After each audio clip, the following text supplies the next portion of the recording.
Ekaristi dari bahasa Yunani, ekaristein, itu artinya karya bersyukur dari umat Allah atas karya keselamatan Allah. Semoga dengan perayaan Ekaristi setiap kali kita rayakan misa ini menjadi perayaan syukur atas berkat yang Tuhan berikan kepada kita dalam suka duka hari ini, dalam suka duka pekerjaan, dalam pendidikan anak-anak. Mari kita syukuri. Dalam nama Bapa dan Putera dan Roh Kudus. Amin. Rahmat Tuhan kita Yesus Kristus, cinta kasih Allah dan persekutuan Roh Kudus bersamamu.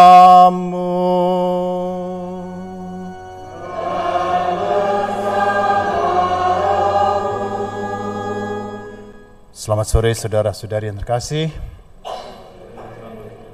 Hari ini hari raya tubuh dan darah Kristus.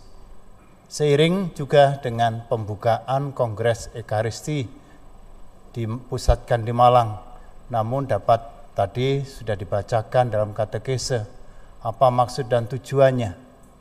Kita pantas bersyukur bukan hanya sebagai warisan dari Kristus, warisan iman, tetapi bagaimana kita sore hari ini merayakan Ekaristi dengan penuh syukur karena Kristus sendiri hadir di tengah umatnya.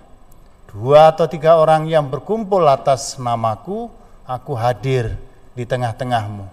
Ekaristi adalah perayaan bersama, perayaan syukur karena karya keselamatan hadir di tengah kita. Maka mari sebelumnya kita mohon rahmat pengampunan karena mungkin kita lalai atau mungkin kita mengabaikan hal-hal yang inti di dalam panggilan hidup kita sebagai umat Kristiani. Kristus sering tidak kita sapa secara penuh. Mari kita mohon rahmat pengampunan. Saudara-saudari yang terkasih, dalam kehidupan kita sering kita lakukan mengadakan perjanjian-perjanjian. Baik itu yang tertulis maupun secara lisan. Entah di hadapan notaris atau langsung mungkin di hadapan saksi. Bahkan janji nikah pun juga dibutuhkan saksi. Janji, perjanjian itu saling mengikat antara kedua belah pihak. Isinya apa?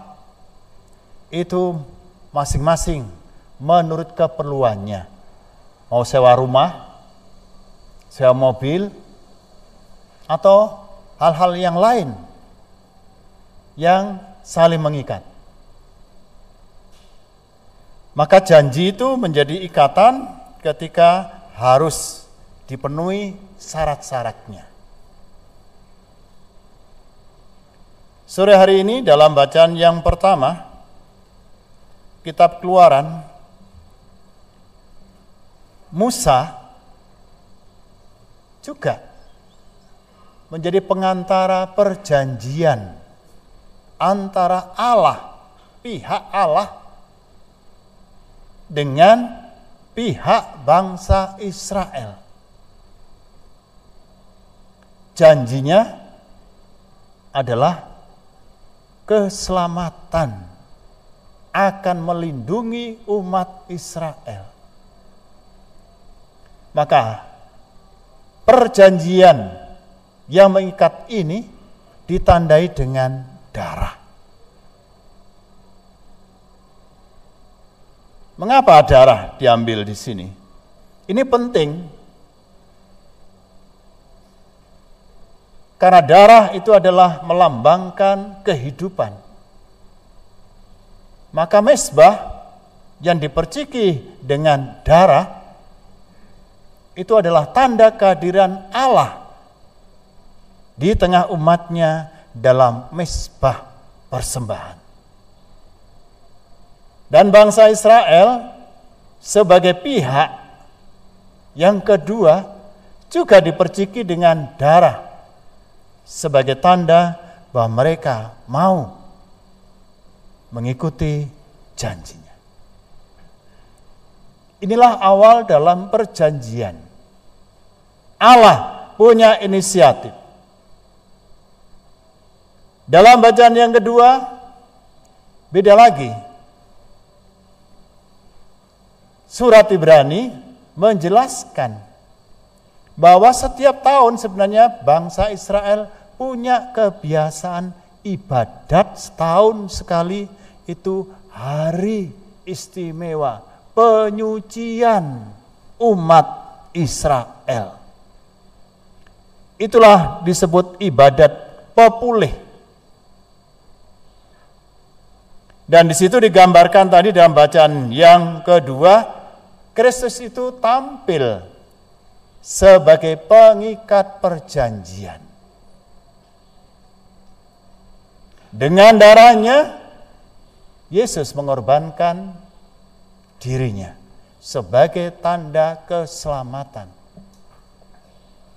Seperti bangsa Israel dalam ibadat, setahun sekali Imam Agung itu masuk ke ruangan tempat yang maha suci setahun sekali. Tetapi dalam bacaan yang kedua di sini, Kristuslah Imam Agung itu sendiri. Kristus sebagai Imam Agung yang berkorban. Kristus sebagai imam mempersembahkan dirinya. Itu saudara-saudara yang kasih, dalam kaitan hari ini, hari raya tubuh dan darah Kristus, yang kita rayakan adalah perayaan Ekaristi. Perjamuan kudus. Saudara-saudara kita Protestan juga, ya, ada yang menjadikan itu sakramen yang kedua setelah baptis, itu sakramen perjamuan kudus. Tetapi tidak semua gereja, tergantung denominasinya yang mana, masuk aliran yang mana, tidak dijadikan sebagai perjamuan kudus. Mereka merayakan sebagai kenangan perjamuan Tuhan. Beda dengan kita Katolik. Kita bukan sekedar kenangan, tetapi satu kesadaran bahwa Allah hidup dalam Kristus Yesus yang hadir dalam perayaan Ekaristi. Bukan sekedar kenangan, tetapi saat kita merayakan Ekaristi, Kristuslah yang menjadi penjamu. Maka seperti dalam tema dan juga dalam Injil tadi, Yesus mengambil roti, Yesus mengambil cawan, piala, Yesus memberkati, Yesus memecah-mecahkan dan memberikannya, membagikannya. Itu tanda bahwa Yesuslah yang menjadi makanan, minuman sebagai kebutuhan dasar dalam hidup manusia. Coba kalau makan saja setiap hari tanpa minum, apa yang dirasa? Keseretan, ya Bu Joko ya.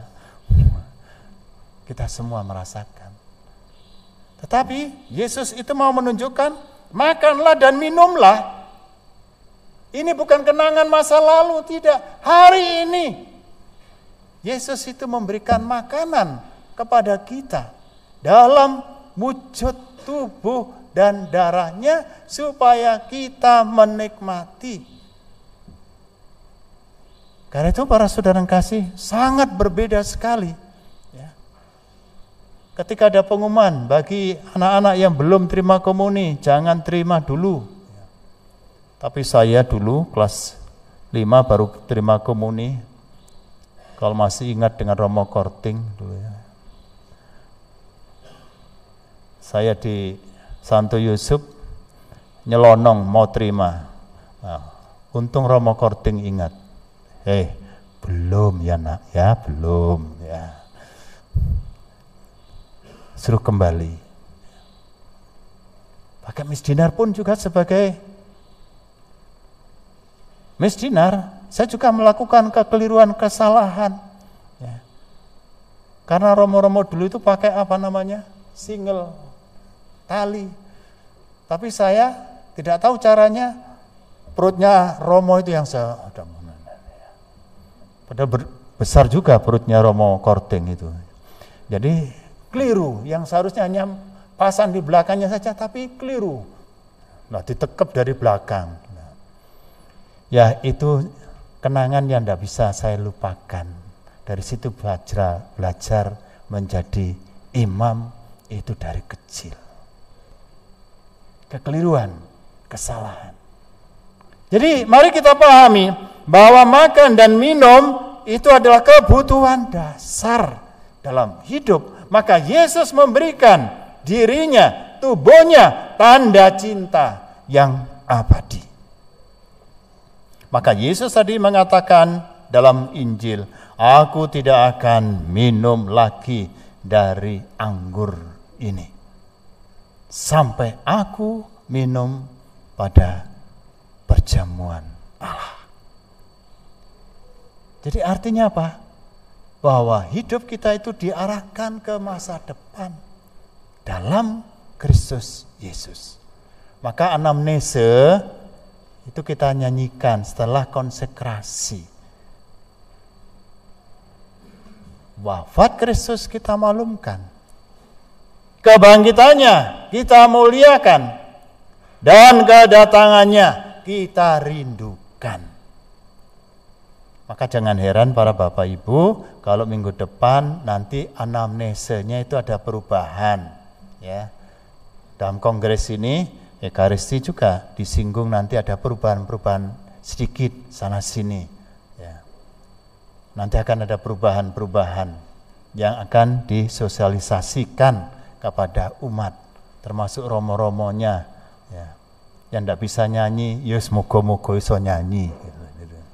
Nah, itu kadang-kadang bisa terjadi. Umat juga akan diteruskan bagaimana pembaharuan supaya bisa menghayati makna Ekaristi dengan sebaik-baiknya. Karena itu para Bapak Ibu yang terkasih, sekecil apapun umat hendaknya menyadari. Sekali waktu mungkin saya kebagian hosti kecil, wis cilik dipecah-pecah pisan. Ya kan? Ya atau tidak? Ada yang pernah merasakan itu? Ya pernah. Jangan menganggap aku cilik oleh Kristus sing cilik. Enggak. Inilah misteri cinta.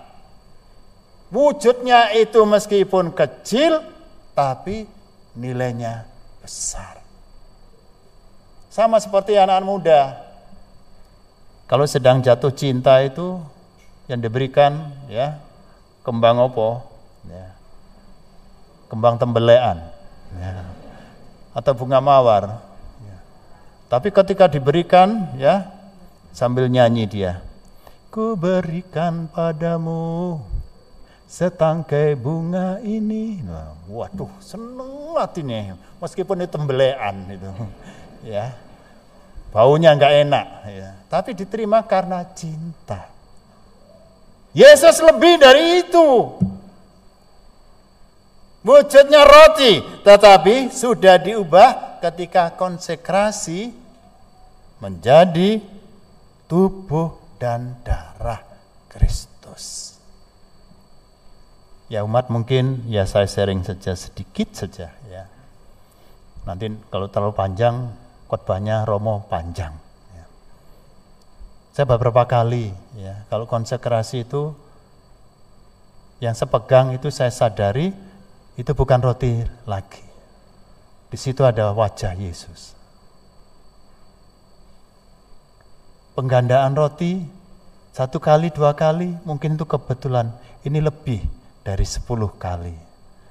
Pas umatnya. 50 padahal saya sediakan hanya 30. Bagaimana penggandanya? I don't know. Di STFT tidak diajarkan penggandaan.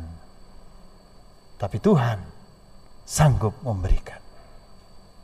Stasi saya tidak pernah menghitung, tapi ketika jumlahnya umat, sempat berpikir juga, apakah cukup? Ada yang persis habis orang terakhir, atau sisa 1. Padahal tadi dihitung hanya sekian. Inilah mujizat. Jadi para Bapak Ibu, mari kita sadari apa yang kita makan adalah tubuh dan darah Kristus sebagai tanda cinta. Maka mari kita rayakan Ekaristi setiap kali, bukan kenangan, tapi Kristus yang berbuat nyata bagi kita. Bukan karena kita kewajiban merayakan Ekaristi, tetapi karena tahu bersyukur. Ekaristi dari bahasa Yunani, ekaristein, itu artinya karya bersyukur dari umat Allah atas karya keselamatan Allah. Semoga dengan perayaan Ekaristi setiap kali kita rayakan misa ini menjadi perayaan syukur atas berkat yang Tuhan berikan kepada kita dalam suka duka hari ini, dalam suka duka pekerjaan, dalam pendidikan anak-anak. Mari kita syukuri Tuhan pengasih dan penyayang. Tuhan memberkati. Para Bapak Ibu, Suster yang terkasih, pada sore hari ini secara resmi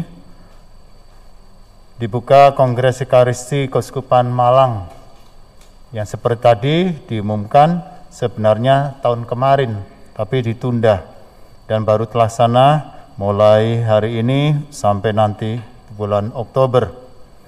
Setiap paroki diminta untuk utusan masing-masing kategori dan diminta 15 orang.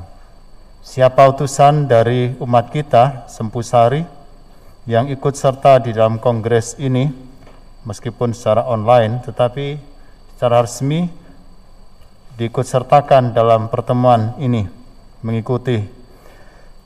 Kategori dewasa, Ibu Sugiyati, Bapak Yohanes Sutwiono, Valentin Indarti, Valentina Yosefin Wiwin Puspitasari, dan Bapak Yosef Masrianto. Dari kategori Asim, 1 Bapak Franciscus Antonius Ronald Hartono dan Darius Agus Sugiartono. Dari kategori OMK, Teresia Asti Rizky Febiani, Lucia Clarissa Arens, dan Emmanuel Roni pribadi. Sedangkan dari kategori remaja, Patricia Alta Sarin, Emanuela Michael Andrea, Maria Elvina Putri, Priscilia Amanda Nabila, dan Rafael Felix Wimana. Mari para saudara-saudara kasih, sebagai urun rembuk tapi sekaligus juga peserta dari kongres ini, sebagai kesatuan umat di Keuskupan Malang, mari sekarang kita satukan dalam doa kongres yang sudah dibagikan. Mari sekarang kita berlutut, kita bersama mendoakan semoga berhasil dengan baik dan membawa perubahan besar dalam keuskupan kita.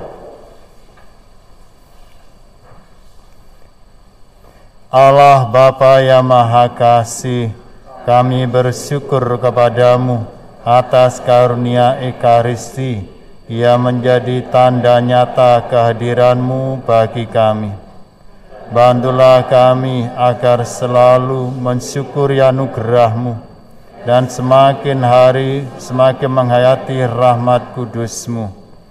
Berkatilah kami umat Keuskupan Malang yang sedang melaksanakan Kongres Ekaristi Keuskupan Malang dengan penuh semangat, sukacita, dan kerjasama.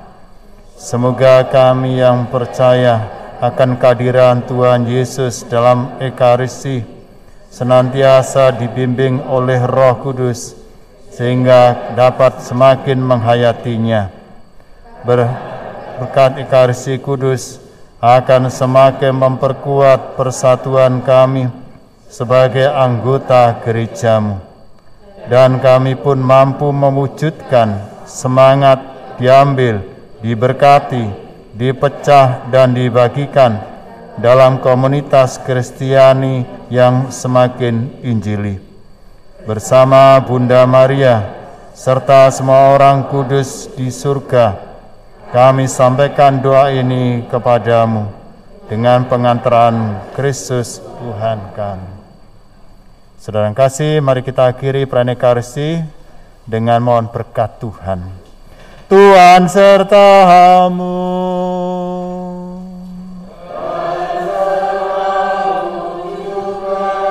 Semoga saudara-saudari, keluarga, komunitas, kegiatan-kegiatan dan hidup kita semua senantiasa dilindungi oleh berkat Allah yang Maha Kuasa, Bapa dan Putra dan Roh Kudus. Amin. Saudara yang terkasih, dengan demikian perayaan Ekaristi sore hari ini sudah selesai. Mari kita pergi, kita diutus. Amin.